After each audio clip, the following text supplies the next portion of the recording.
Hello, everyone. I'm Grant Cohn. That's Rob Schuh. We're back after a week off. We were on vacation. Now we're not.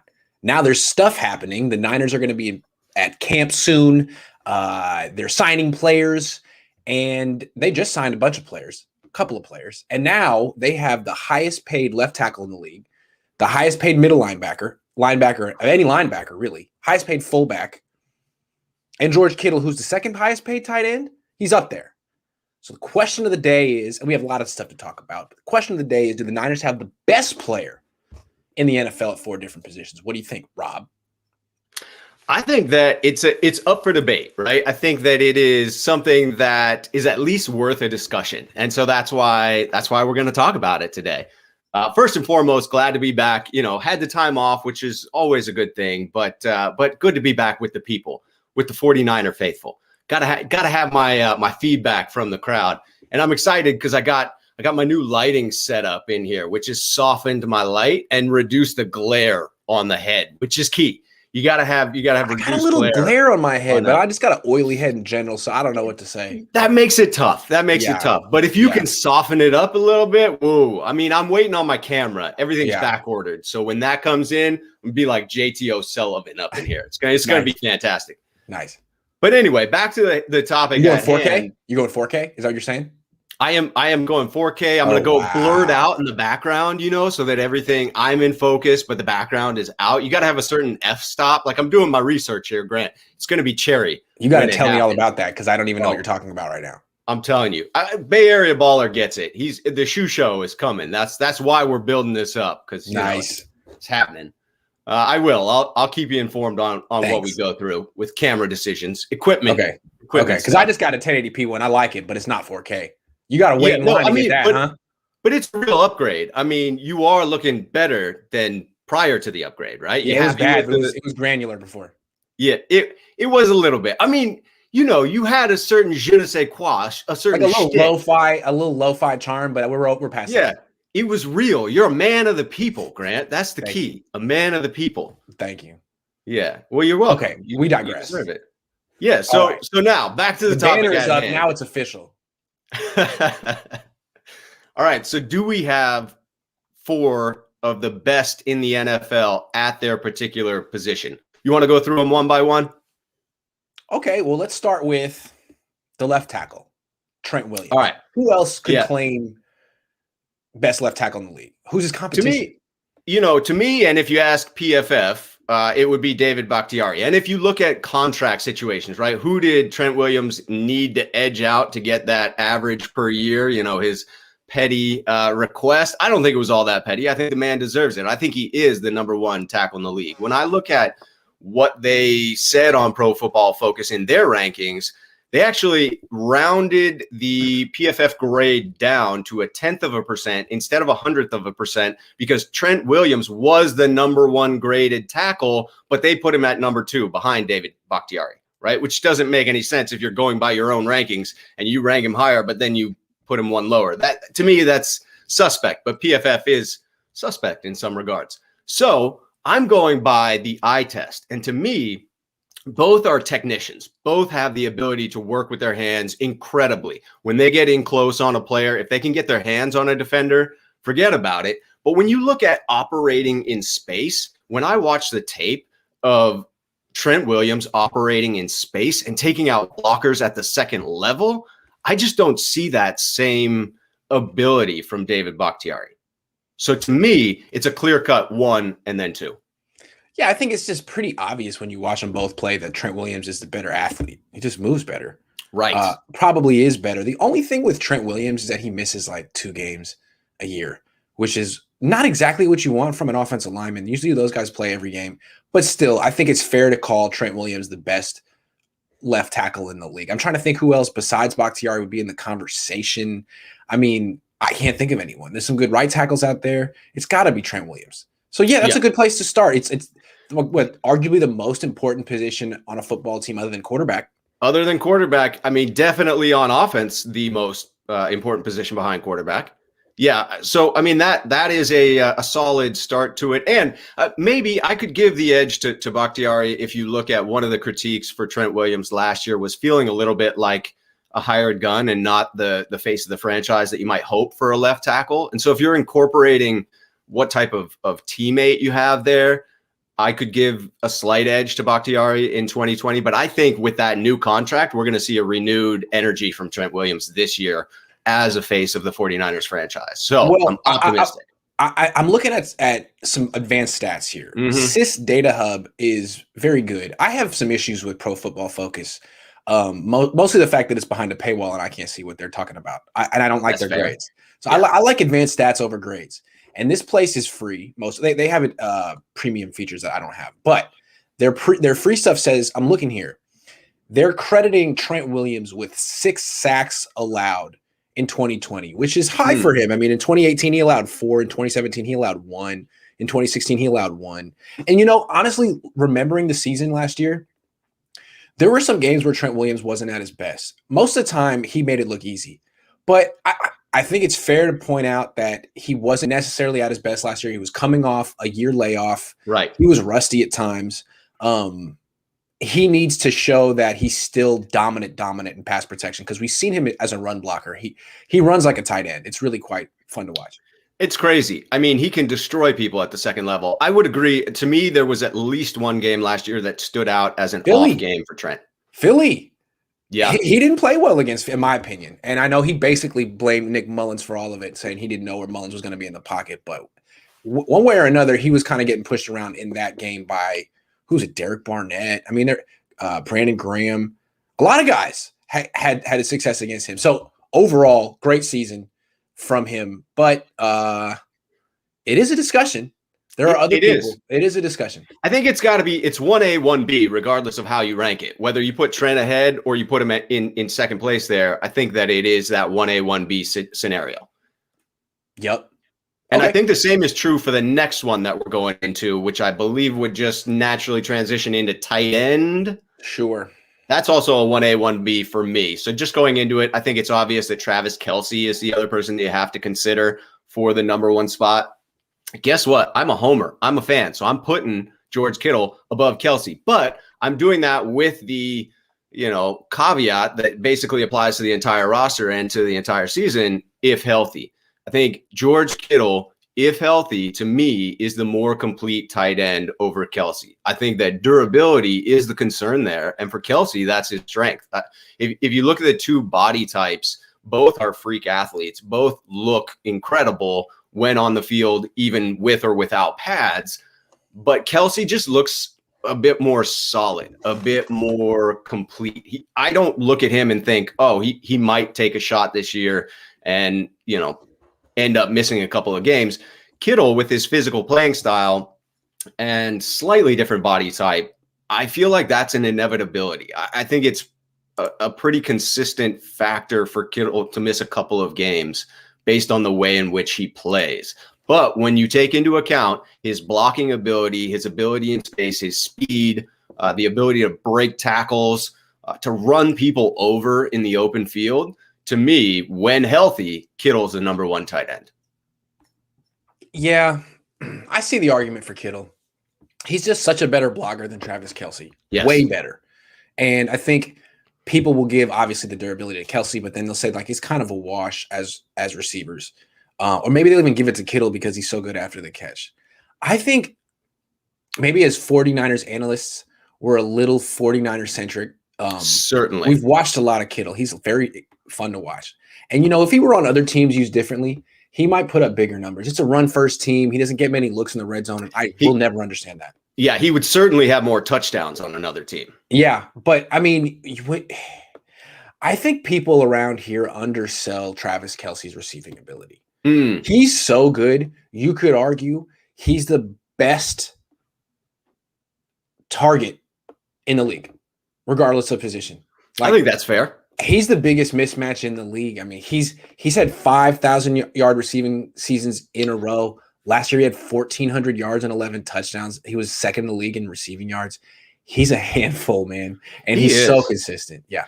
I don't know that I'd call him as much of a mismatch nightmare as I would Kittle. I think when I think mismatch, I think of Kittle. But if I think of possession receiver, someone that I want to go to on any down for any type of reception, then I think I lean with you toward Kelsey. If I'm drafting for fantasy, I'm definitely taking Kelsey over Kittle. I apologize to Niner fans for hearing that, but that to me is you're looking at a guy who probably is going to average 8 receptions a game versus someone that's going to vacillate in Kittle. Some games he'll really have a blowout, but he's not consistent week to week. Some of that is the offense, but some of that is the fact that he's not that possession receiver that Kelsey is. Yeah, and I just feel like, 48 touchdowns in his career to Kittle's 14, 5,000-yard receiving seasons in a row. Kittle got hurt last year. I mean, the consistency, the consistent excellence of Travis Kelsey as a receiver doesn't get enough credit, I would say.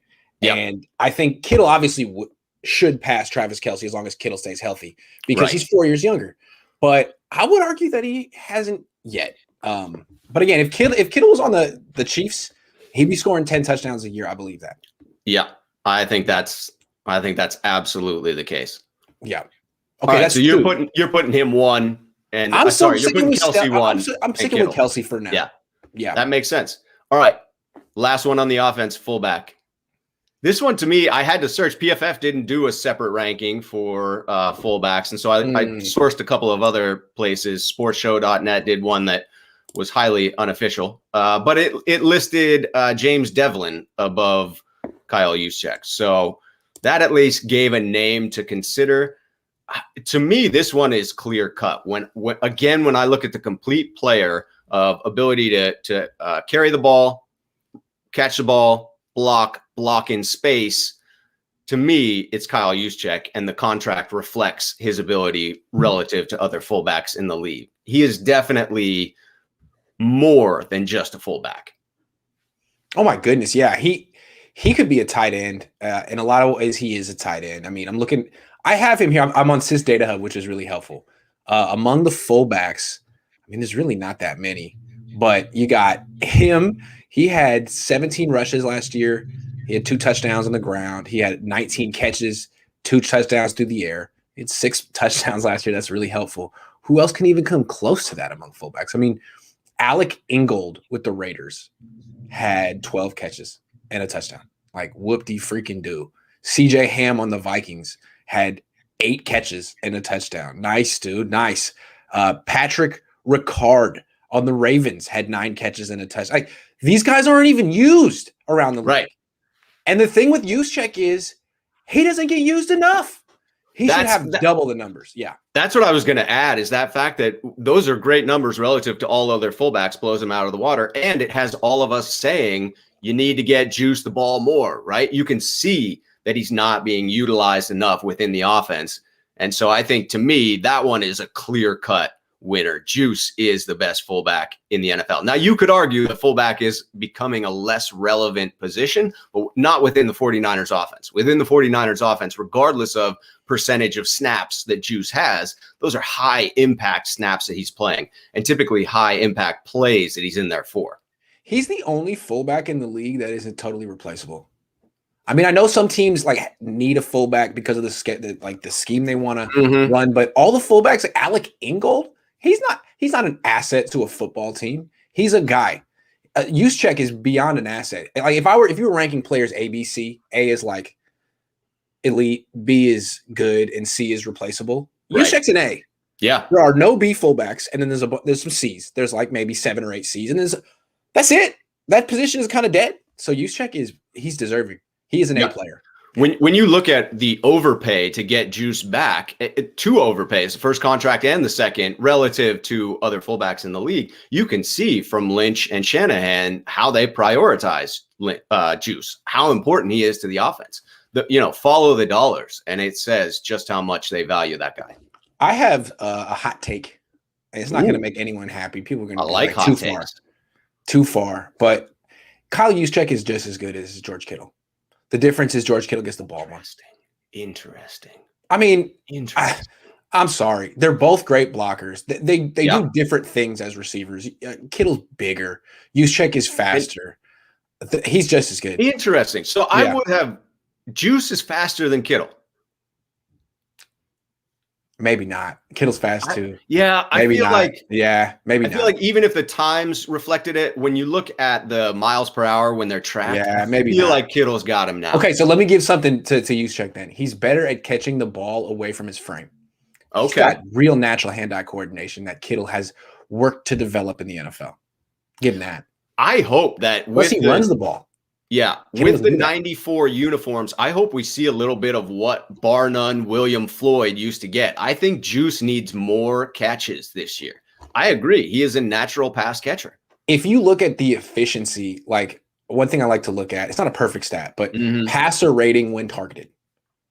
And I want to say either for last year, I looked at this up for Kittle and for Juszczyk. No, their careers on the Niners, I believe, 4 years. They have like the exact same passer rating when targeted. It's both about like 108, super duper high. And Kittle gets all the targets that he deserves because it's obvious that he's one of the biggest mismatches in the league. Yeah. Juszczyk is just as big of a mismatch. I'm sorry.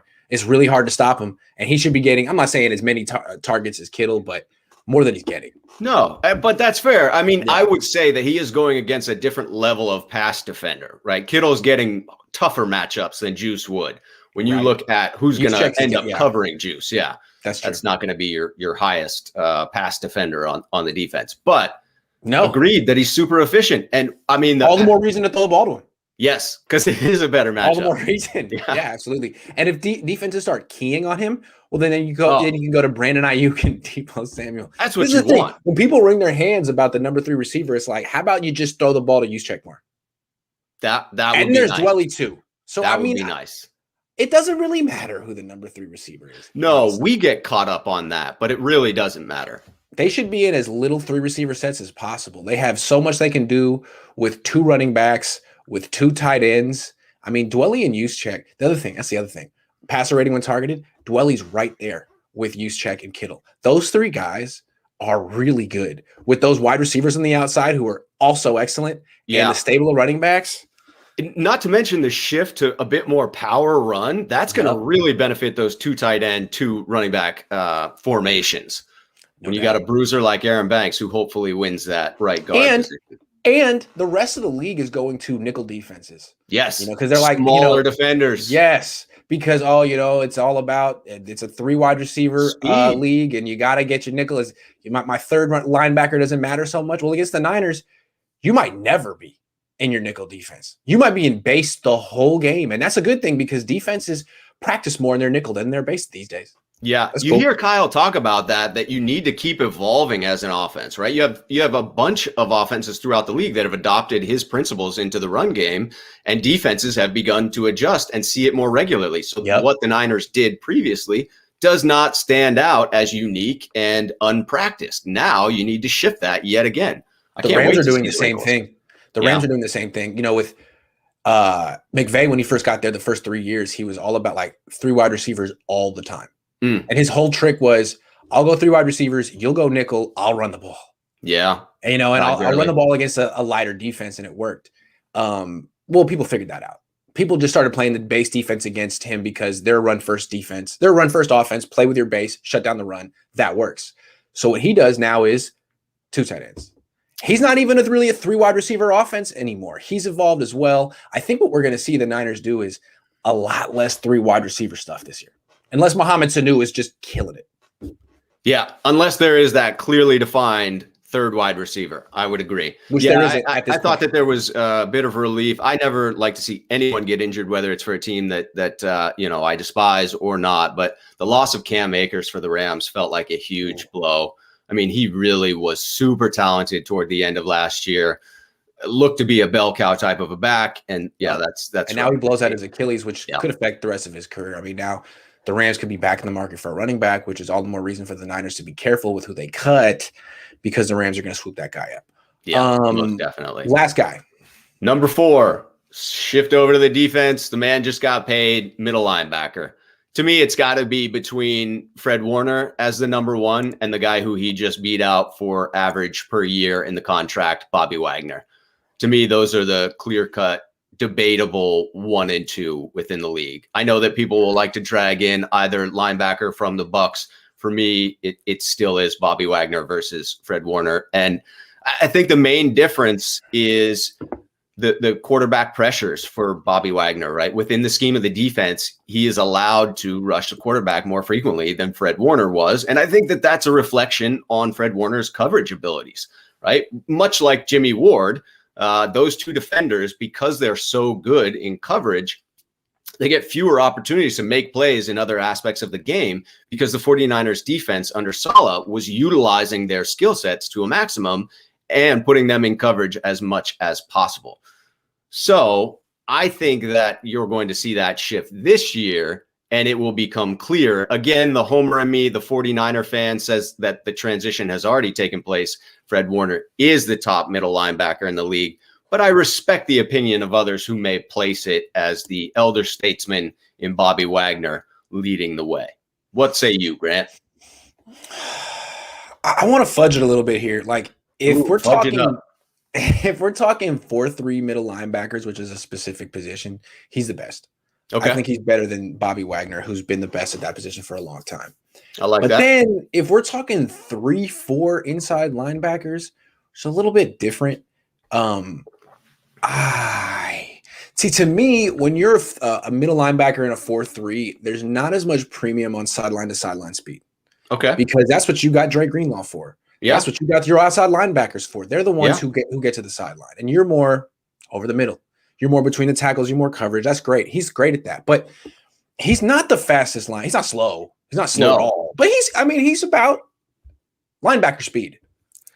There are some, like, when I was a kid, Patrick Willis is a 3-4 inside linebacker. And the way he could get from in the box to the sideline, Warner can't do that. No offense to Warner. It's just that's what made Willis special. He ran a 4-4. He's crazy. I really feel like in the NFL right now, there's some guys I'd rather have in a 3-4 inside linebacker, like, Levante David, Devin White, Roquan Smith, those three in particular. But that's a scheme thing. We're talking, is he the best at his position? His position is 4-3 middle linebacker. The answer is yes. And if you have him, you wouldn't bring in Fred Warner to play a 3-4. You have him specifically for this, and he's the best at it. And what's interesting about him is that he played nickel in college. It was a vision that Robert Saleh, Kyle Shanahan, John Lynch, D'Amico Ryans had, and they were right. I don't even know if Fred Warner knew that he could do this, but perfect spot for him. Perfect spot. Yeah. So you're saying, number one, because we're looking at him specifically for what he's Middle playing. linebacker. This skill set. Not an inside linebacker. Because to me, those 3-4 inside linebackers have to be super freaking fast. They cover a lot of ground that you wouldn't have to cover if you have 3 instead of 2.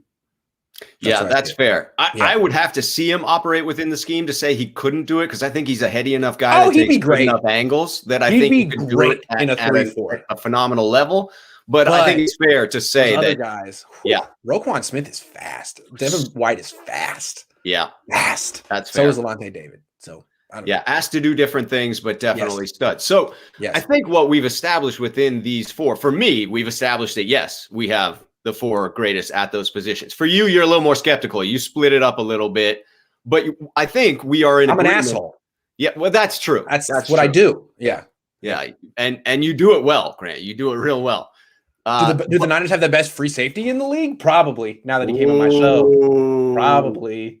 I'd have to say so. You got a new favorite. Yeah. I got to say, so I was in the airport when you did that interview, and I take a little Xanax before I fly, so I was feeling good at that time. But I was watching that interview. It was delightful, Grant. Thank you. Delightful. I mean, I'm a Jimmy Ward fan. I know that on your channel there are a couple of guys that have talked him up and appropriately emphasized the things that Jimmy does that he doesn't get the appreciation for. I think this could be the season that people start to recognize some of that greatness. Agree. Absolutely. Just throwing it out there. So, but I think in our discussions, you at least conceded that even if they're not number 1 at their position, within those 4 individuals we covered, they are at least 1B or 2 at their position. Yeah, right? we're splitting hairs among people in the top tier of their position. They definitely have 4 guys in the top tier of their position, at least 4. Which is crazy when you look at talent. That is 18% of the starters on offense and defense that are either 1 or 2 in the league. Like 1 in 6, right? 1 in 6. So, I mean, it gives you some optimism around how good this team is, how great it can be. Again, if healthy, though. Yeah, they need 17 games from Kittle. They need 17 games from Trent. They need 17 games from Juszczyk. They're going to get 17 games from Warner. Yeah, and unfortunately, one of those positions that we didn't cover in that having the top one in the league is quarterback, and that is arguably the most important. So I think that the success of the season certainly rides on that position. But and the reason the Niners traded up to number all those assets to get up to number 3, the reason that people are so excited is because Trey Lance certainly has the talent to reach that level. Has the potential. Has the potential. It's exciting as opposed to Mac Jones, who you would look at and be like, well, he has the potential to maybe be Kirk Cousins one day, maybe. So that's exciting. All right, we have a couple very exciting. One's from Nathan. I don't think it's a question. He says, shout out to my bro Nick for showing me your channel. At first I was like, but now I watch every day. Keep up the great work, Grant. Thank you very much, Nathan. I'm glad that you stuck with me. Because first I'd be like, too, but then I like watching my own show. Big J says, does Lance really look that good this early? Please tell us again why he looks that great compared to all the other quarterbacks in our division. Man, I've seen him 3 times. Don't ask me. I mean, he looked really good in 2 of the 3 practices. He struggled in his first one. He improved. The word out of camp, though, from the people who were there every day, the teammates, is that he improved like more than they expected. Matt Mayoko said, John Lynch said he improved more than anyone he's ever seen. Wow. This is, I mean, everyone was very excited about Jimmy the first day. They're like, man, he looks great. He looks healthy. He looks confident. And then by the end, everyone's like, man, this kid is freaking good. It kind of reminds me a little bit of how people started talking about Russell Wilson when he was a rookie. There were no expectations. He was a 3rd round pick, but then the word was coming out like, they really like him. They really like him. You don't understand how much they're going to start him. It's like, really? The 3rd round pick who's 5'10"? Yeah. No, so I'm just gauging what I'm hearing. There's no hesitation here. Like it's all about how he's exceeding their expectations is what I'm hearing. I mean, it makes sense. Plus, I will say that what applies here for me is a saying that I've heard many times. In the absence of information, people hallucinate, right? So we have very little information about Trey Lance, and therefore we all are just sort of imagining what's going to happen. We're about to get a lot of information. We're about to see for ourselves whether this individual has the ability to take over a team as a rookie. And that's what we all should be rooting for. Even I, who believe it's illogical to assume it's going to be Lance, am rooting for it to be Lance because I want to be able to start Lance, get Jimmy off of the books, and use that money for other purposes. I just don't see it as the likely scenario. If you get rid of Jimmy and he goes somewhere and wins and Lance isn't good or isn't ready, you lose the locker room right there. You lose the fan base, you lose the locker room, you get fired. Don't take for granted how tenuous these jobs are at head coach. I mean, Kyle Shanahan feels like he's untouchable. He's got 1 winning season and he lost in the Super Bowl. Doug Peterson won the freaking Super Bowl, got fired. So, I mean, as long as Kyle doesn't lose the locker room, he's cool. But you can lose the locker room by messing around at quarterback. And I keep going back to what Jimmy Ward said about Garoppolo. Everyone says, what he said about Goff. Everyone says the Rams are smart to get rid of Goff and bring in Stafford. Everyone agrees that Stafford's better than him. And what Jimmy said is like, well, we'll see. Stafford hasn't won. Goff did. It worked with Goff. Will it work with Stafford? We'll see. He didn't say it wouldn't, but he didn't say it will. And that to me is like, remember where Jimmy Ward and some of these older players are coming from, like him and Tart, guys who were on this team before Shanahan. It's like, look, we remember what it's like to lose all the games. Yeah. It sucks. And we remember what it was like before Jimmy got here because Kyle was here and he was 1-10 and it looked a lot like the Chip Kelly stuff. And then Jimmy got here and they started winning. So from a lot of players' perspective, it's like, all right, man, I see the talent with Trey Lance. I hear the limitations with Jimmy Garoppolo. But until you can prove to me that we can win without Jimmy Garoppolo, I feel like you're overthinking it. I can see players thinking that. And so that's a lot of pressure on Trey Lance. You got to beat his ass in training camp to make this clear. Otherwise, they can just go with Jimmy. Yeah. I mean, vets want to know, they want to see results. They don't want to talk about potential, right? To your point, they have seen, they want to win and felt losing. Yes, they want to win. They want to win. They know this guy can win, right? Yes. They've been there while he does it. And they know that they haven't been able to win without him. That's the thing. Like, you can say that Kyle's great and he gets the most out of this and that. When Jimmy goes down, they freaking lose. Yeah. And they may compete or whatever, but they freaking lose. Yeah. Competing and losing sucks. It does. So that's a lot of pressure. It seems to me that while Kyle Shanahan, really feel like he's dying to have a new starting quarterback week 1. Yeah. Stafford, whoever, Lance, it could be Lance. That doesn't mean that the locker room is as gung-ho. In fact, I'm sure they're not. So that's going to be a lot of pressure on Kyle and Trey Lance to prove it to everyone else on the team that the right move is to start this rookie week 1 or whenever. Because it seems kind of like Kyle once again is in a position where he's at Jimmy's mercy. If Jimmy goes out and plays well, it's his team. And if Jimmy goes out and gets hurt, then they can make the switch. But it's like Kyle can't do anything. He's a passenger on this train. Yeah, and that's a worst case scenario. Start Jimmy, he gets hurt, forced to put Lance in, and now dead money on the books that you could have pushed over to next year as available cap space. That is the Jimmy injury scenario, which is reasonably likely. You have to admit that it is a reasonable possibility, is the most painful one to imagine for me. That's the biggest reason that I do hope that Lance is able to truly kick ass throughout the preseason, establish himself as the starter, and make Jimmy someone else's problem. See, I feel like the Jimmy myth is almost like, like the anti-vax myth. It's like, I really want to help people, educate people on the Jimmy thing. Like, guys, he's 8-6 in his last 14 starts. All right. You're not just going to win with him all the time. 8-6 in his last 14 starts. He's more likely to get hurt than to win. He's more likely to get hurt than to win. Yes, so if you're we need to educate people. If you're a Vegas odds maker, for sure there is worse odds on whether he plays the entire season and is successful, right? The easy money is going to be on Jimmy getting hurt because that's statistically what has occurred. That's not what I'm pulling for. That's not what I think is going to happen, but statistically speaking, it's a brutal game. And the 49ers offensive line specializes in run blocking, not pass protection. Right. And he's not a quick decision maker. And he can't protect himself because he's slow. And he's kind of not durable. So that's what he's got. He's got a lot of stuff going for him. I keep saying is when he's healthy, he's a B quarterback. Not a C.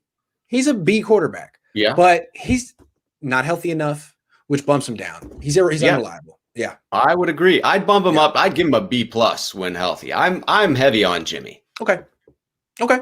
Yeah.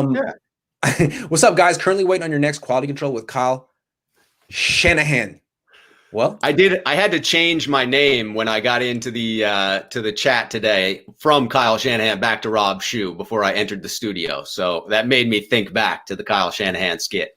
That was a great skit. I loved it. All right, we got to move on. That was a half-hour topic, but it was a good one. Good one. It was a good one. All right. Who will be this year's Corey Sheets? For those of you who are like 23 and don't know, Corey Sheets was the guy maybe 15 years ago who would just tear it up for the 49ers in preseason, running back. He would lead the league in rushing yards in the preseason, like yearly, and then get cut, and no one would pick him up. And he never ended up being any good. But he was the preseason champ. He was a lot of fun to watch. Who do you think will tear it up for the Niners in preseason this year and get cut? And no one will claim him, and he'll wind up on the Niners practice squad. So first thing I have to do is give a nod to Corey Sheets and to another label. I think it was Niners Nation. As I was doing my research here, there is a guy who used to do an annual Corey Sheets, like this type of topic, who's going to be this year's Corey Sheets. He hasn't done it since 17 or 18. I didn't steal the idea from him, but saw that someone else has done it, wanted to give props to someone else out there looking at last Corey Sheets. And so for me, it is about who's that guy who is going to light it up and then not make the team, right? That's who we're looking for here. And I want to give a special nod to Corey Sheets, who then went on to the Canadian Football League and kind of crushed it. He had 2 really good seasons. He actually set the record for most yards rushing in a championship game with 197 and 2 TDs in the Grey Cup. What a name, the Grey Cup. How unexciting is that name? Like the Vanilla Cup. Yeah. The whatever cup. But the Block Cup. Yeah, no, that's he good. He did crush it. Yeah. It had those 2 years, then came back to the Raiders and tore his Achilles, so never got a shot to crush it in the NFL. So shame. But I think to me, I had to go through what are the position groups that are most likely? It's got to be a skill player because fans are fickle like that. It's got to be someone who can put up crazy stats. Like, we're not going to fall in love with someone. Maybe if it were a bunch of interceptions, we might fall in love with a pass defender who put up stats like that. But I think it's got to be someone who gets yards and touchdowns.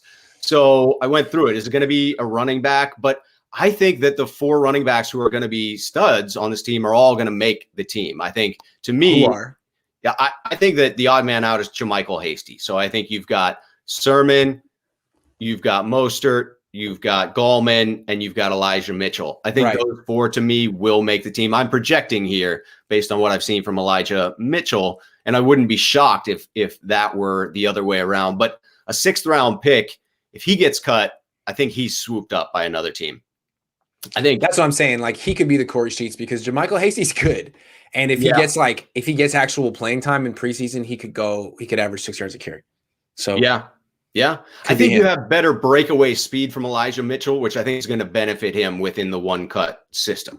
So that's my prediction there. But I don't think that there's anyone there that JaMycal Hasty, if he doesn't make the roster, we had our love affair with him last offseason. I don't think it'll be again. Will it be the backup tight end battle? That could get interesting if we start seeing 2 tight end sets. Someone really goes big there. But I can't imagine spreading the ball around too much to Ross Dwelly or someone like that. So to me, it's more the wide receiver group where it's most likely that they have this standout and then a bottleneck of wide receivers that are pretty equal from 3 to 6, the 3 to 6 position, and it being a tough call on who makes the roster. So I started combing through who are the wide receivers that I could see have the physical skill set to make that impression on fans, but then not make the team. And to me, it was an interesting one in Kevin White. And I'll tell you why. Kevin White has the physical skill set to be a number 1 wide receiver in this league. I mean, that's why he was drafted so high in the first round. But he's never been able to put it all together. And if you take that into the preseason, you have a possibility of showcasing those physical gifts. But you have a coaching staff who knows that he's not put it all together in any previous seasons, and so has their doubts about ability to transition that from preseason to the regular season. So I think fans could latch on to what they see and not take into account what he's put forth so far in his career. It's a good call. The way I look at the wide receiver spot, though, is so wide open. It's almost like an open competition for the number 3 spot between like 10 people. Yeah. That if someone steps up, the Niners won't sneeze at that performance. If it's Travis Benjamin who goes crazy, Benjamin might make the team. If it's Kevin White who goes crazy in the preseason, he might make the team. I mean, Kevin White goes crazy in the preseason, they cut him. That would be kind of amazing. Maybe they would, but I feel like they're hoping someone steps up. That's why I went with Hasty, because like they're already locked in at running back. Hasty's screwed. Just like, you remember how Jeff Wilson Jr. used to be? He used to be Jeff Wilson Jr. He didn't go for big numbers, but I always thought he looked great in preseason. And then he'd get cut. And then no one would pick him up. I'm like, what the hell is going on? He's obviously good. And then when he got his opportunity, he was good. So a lot of times running backs are just undervalued because they're running backs. I got a guy, though. And Chase beat me to it. Rosen. Ooh. Rosen. Now, here's the thing with Rosen. Will he even play, though? Because all the Niners have a quarterback competition.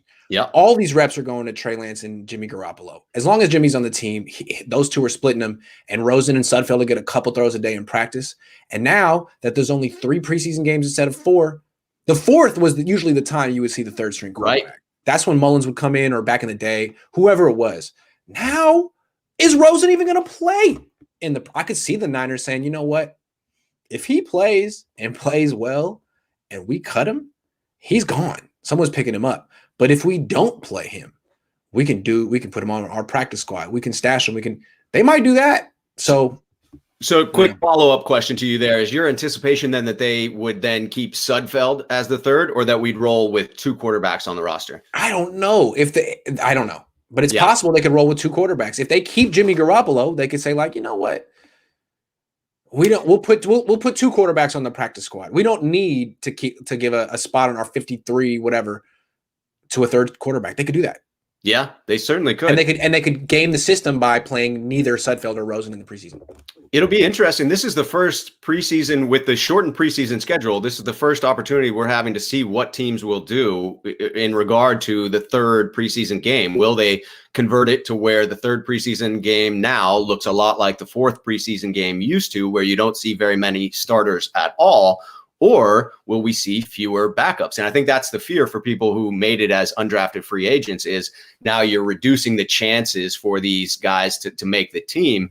And for third string quarterbacks like Rosen or Sudfeld, you're reducing the opportunity to see them on the field. It's an interesting thought to imagine that they would intentionally hold him back to hope not to showcase him. You would think that there's enough film out on Rosen now that most people have some concrete opinion of him, but they may just blame the offensive systems he's been within. And when you see him within Kyle's system, that would truly define whether he is starting caliber or not. I sure want to see him, so I hope that you're wrong about that, but I could see that happen. I'm guessing the Niners would, in a perfect world, what they would do is they would put Garoppolo on the field in week 1 of the preseason for 3 series, get his feet wet. Yeah. And he leads a touchdown drive or 2 and looks really good.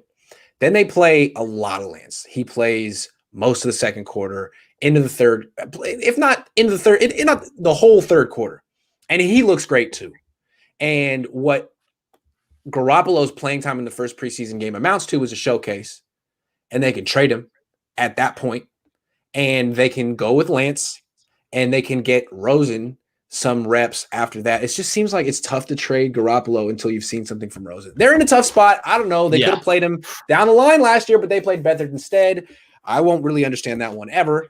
But I'm very curious to see how they structured playing time for quarterbacks in preseason.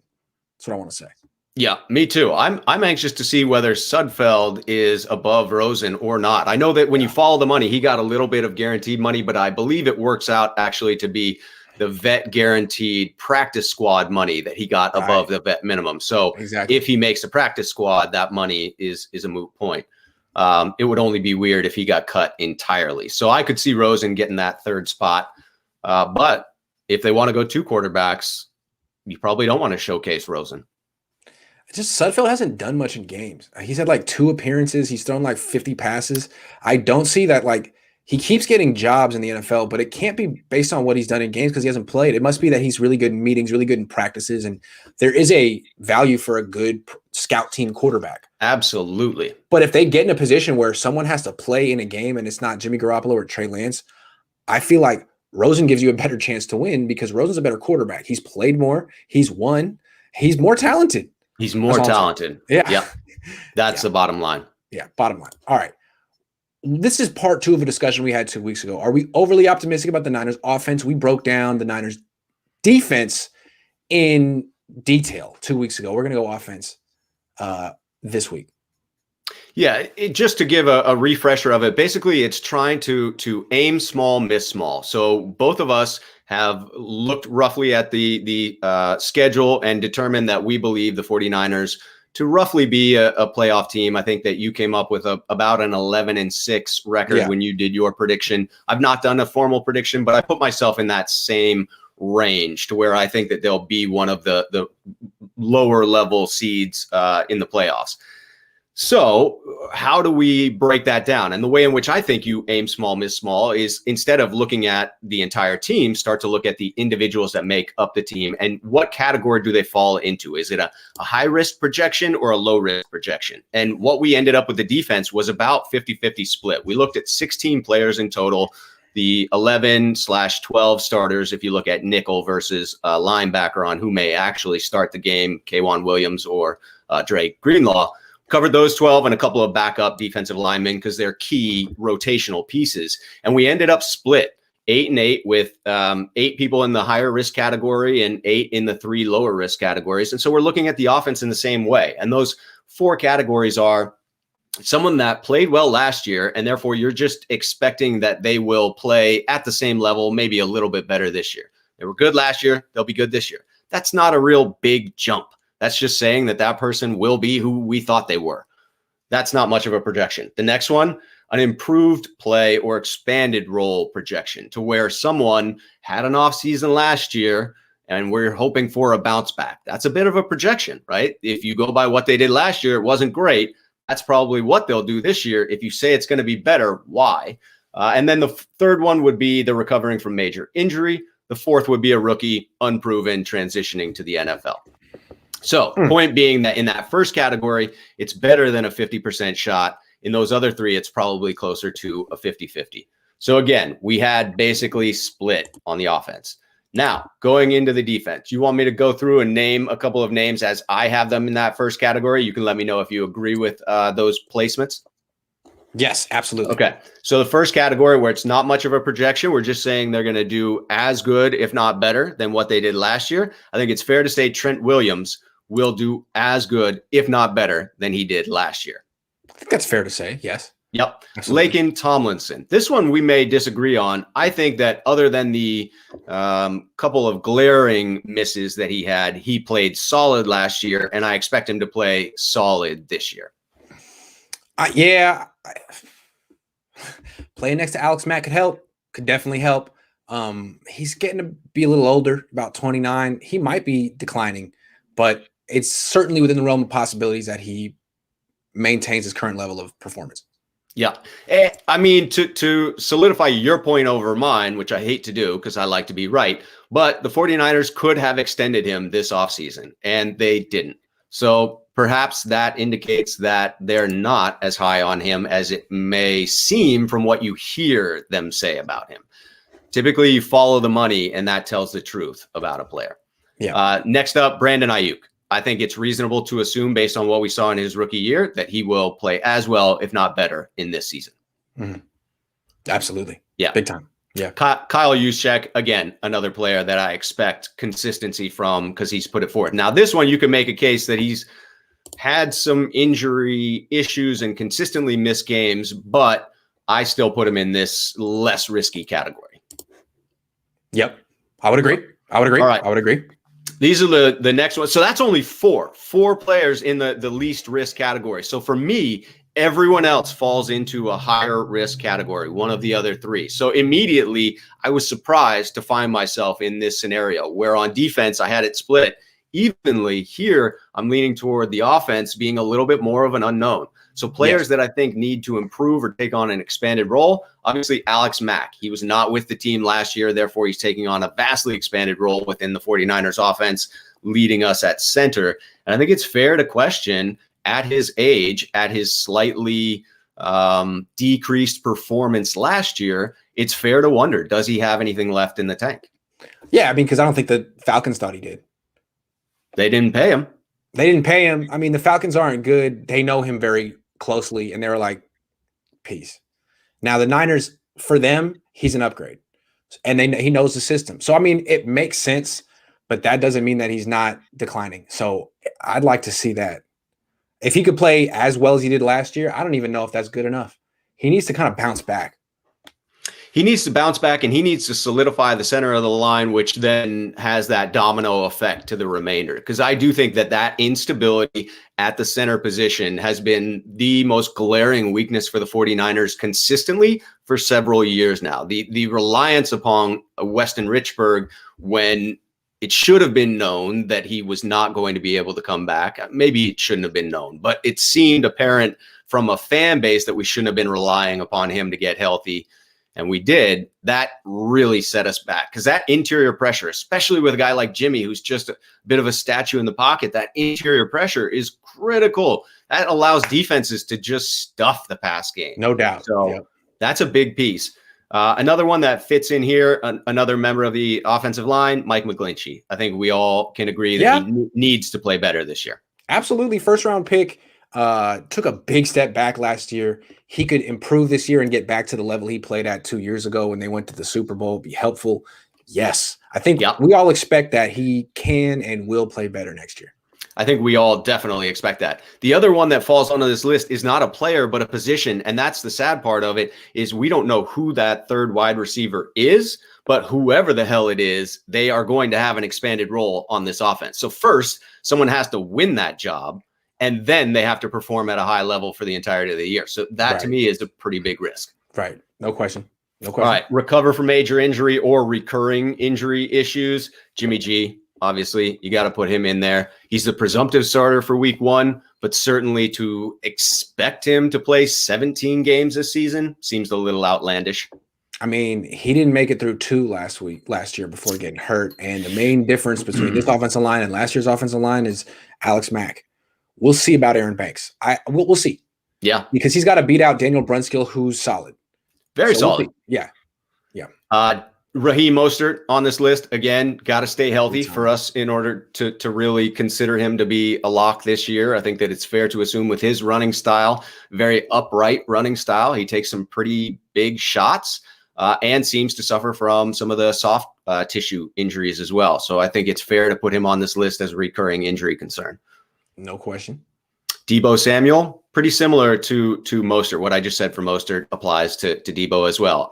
It's not a knock against either one of those guys. To me, both of them have that physical play style that leads to more injuries. And I wouldn't trade one for the other. I would rather have someone who, when they play, dominates like that. Yeah, and Mostert's a running back. Running backs get hurt. Yeah, that's fair. Deebo plays like a running back. Running backs get hurt. Yep. Yep. Another guy who at times plays like a running back and gets hurt because of his physical playing style, George Kittle. Yeah, exactly. Plays like a running back. Running backs get hurt. That's the way it goes. But yeah, they really do need him to play 17 games. They do. Yeah, that makes a big difference. All right, so that fits into the recovering from major injury. So again, 4 players in there. So you've already offset the 4 that you felt pretty good about, that you just needed them to do what they did last year. Right. Now, rookie translating to the NFL, obviously that's key. Aaron Banks, Trey Sermon, Trey Lance. Those 3, all unknowns, and all should play a big role on this offense. Even if for Trey Lance, it's just packages coming in. That's still going to be very important for this. They could all be starters by the end of the season. So yeah. And they are the future of this team as it goes forward. So pretty critical and unknown, in particular with the quarterback with such a limited sample size from college in lesser competition. Right. I think that's definitely an unknown in transitioning to the NFL. Yeah. And then the last one is for, that was the last one, the rookies translating. So that comes out at 10-4 for me. If you disagree with a couple, that could be varying a little bit, but it seemed that we were on the same page for most. 10-4 in high risk versus low risk. Yes.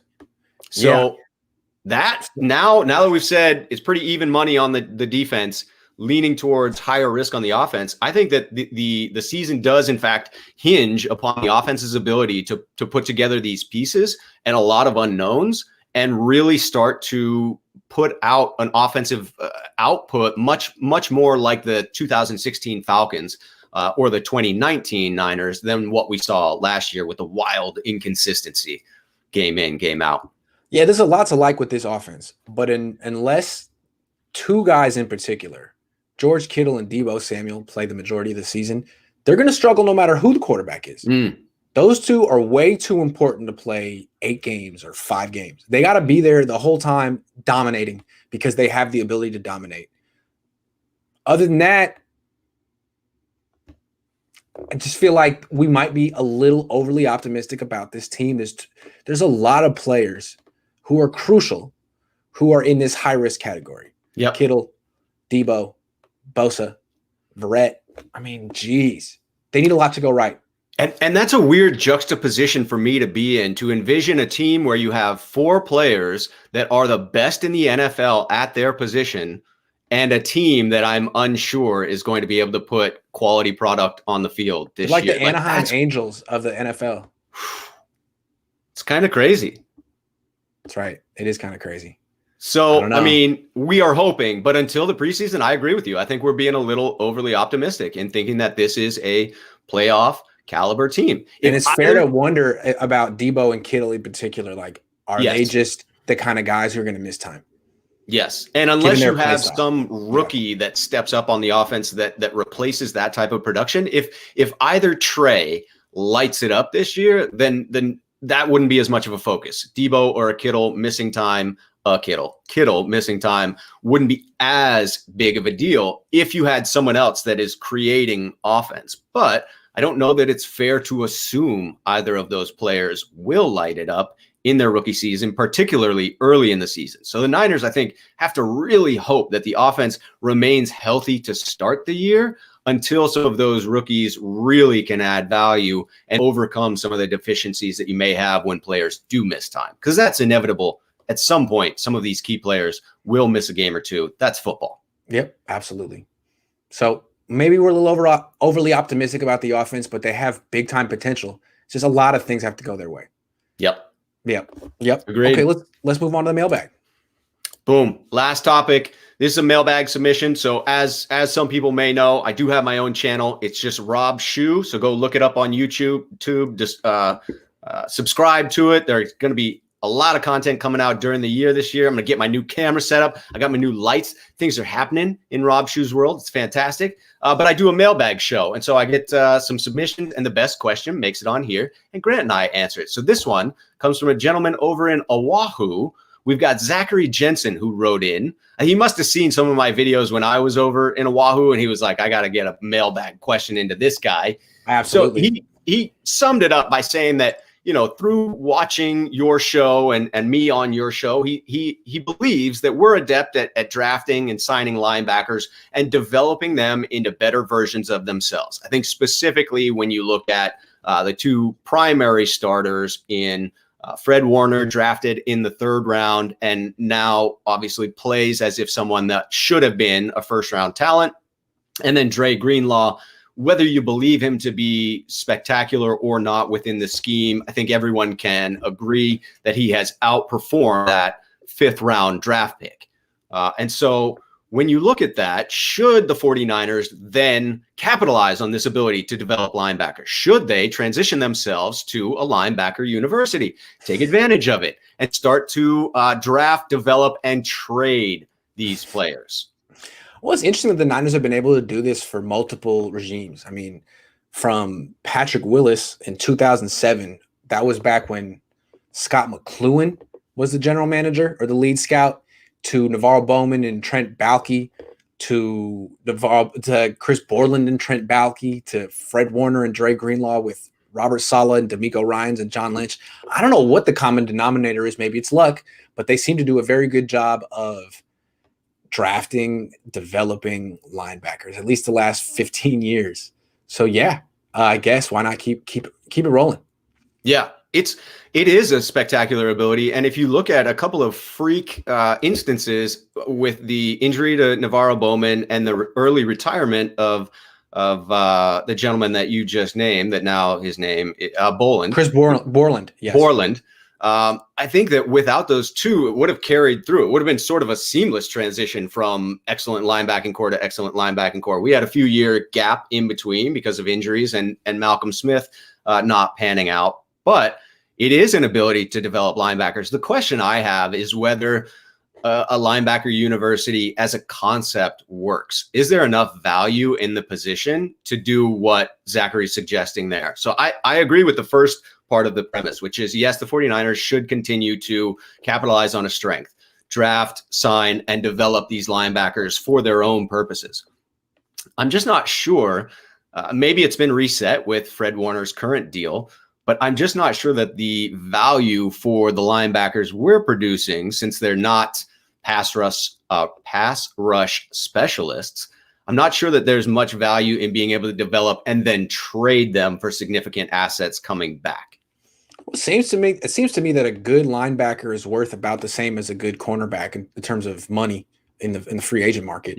So I wouldn't sneeze at it. I mean, the next highest paid linebacker is going to be making $20 million a year. I don't know what Dre Greenlaw is going to go for, but if he's a Pro Bowl linebacker, he's going to get a good chunk of change. He's not a Pro Bowler yet, but he could be this year.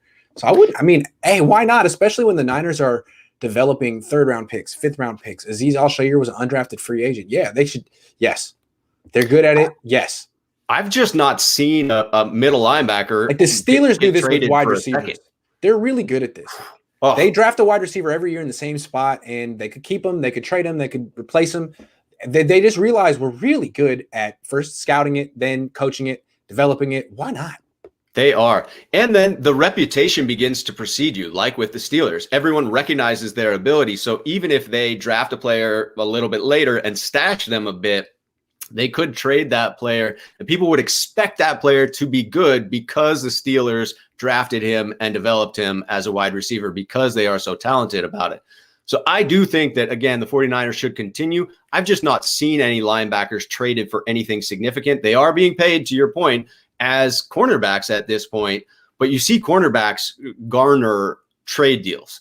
I've not seen that for linebackers. So until I do, I remain skeptical. Sure. Okay. Well, thanks you for the question. Thank you for the question. Zachary. It was fantastic. Zachary, absolutely. Zachary from Oahu. Okay. Well, that is our show for the day. I have to go apply for my credentials so I can cover the 49ers this year. That's the team that I'd like to cover. So I have some work to do, but it was great to do this show. I missed you last week. This was a fantastic show. I am very pleased to be back. Very excited to continue this. Very excited that preseason starts soon, that we actually have some football coming up, Grant. Yes, we do. Football. Yes, we do. It's coming up. All right, guys. Thanks for watching. I'll be back in an hour.